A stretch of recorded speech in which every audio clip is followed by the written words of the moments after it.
everyone, this is Jack. This is part 2 out of 3 of the 2018 fall and winter vegetable garden. So I planted my fall and winter vegetable garden about a month ago and it is growing beautifully. This is how it looked like 2 weeks ago. The bed of mustard started growing few days after planting, and 2 weeks after planting, the plants are about 2 inches tall. Mustard is very easy to grow and requires very little care. Bugs leave the mustard leaves alone as well. 2 weeks after planting, fenugreek has emerged from the ground and looking good.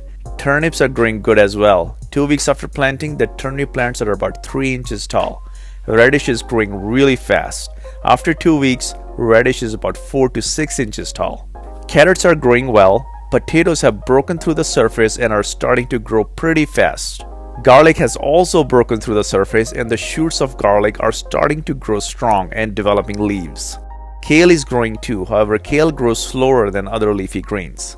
And now after a month of planting, I'm going to give you an update on how it looks like, and the results are beautiful. After a month, the mustard bed is filling in. Mustard is now about 4 to 6 inches tall. I do not have to spray mustard leaves at all with neem oil or soap, and mustard leaves don't seem to have any holes made by insects either. Arugula has surfaced as well, and the plants are about 1 to 2 inches tall. After a month, fenugreek is starting to grow tall. However, I have a lot of grass and weeds growing in the fenugreek bed. I did make one mistake. I planted my fall and winter vegetable garden right after I took out my summer garden, which is not a mistake in itself. However, I used cow manure and cow dung in my garden, and cow manure contains a lot of grass seeds. Cows intake a lot of grass, including grass seeds, and output some into cow dung. And guess what? Cow dung contains a lot of grass seeds and now have a lot of weeds in my garden.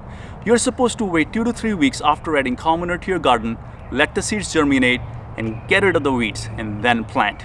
I was in a hurry.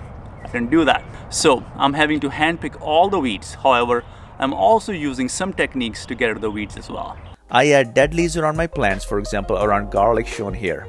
I grab a handful of fallen leaves and then just sprinkle the leaves around my plants to prevent weeds from growing and also to lock in moisture. My kale plant is doing really good as well. My kale plant wasn't doing good earlier, so I made a depression all around the plant so the water sits in there, goes deeper into the soil, and then feeds the roots. And guess what? It's starting doing much better. I'm going to add leaves as mulch around my kale plants as well. After 1 month, the kale plants are looking pretty healthy. Lettuce is growing as well, and so is Swiss chard. Potatoes are becoming bigger without any assistance. All they need is water and loose soil, and they grow like crazy. Guess what I have here? Radishes. Yes, they can be seen just 1 month after planting. These are American radish, and they are growing absolutely beautifully. Check this out. I have more radish growing here and they are poking out of the ground. Radishes are by far one of the easiest plants to grow.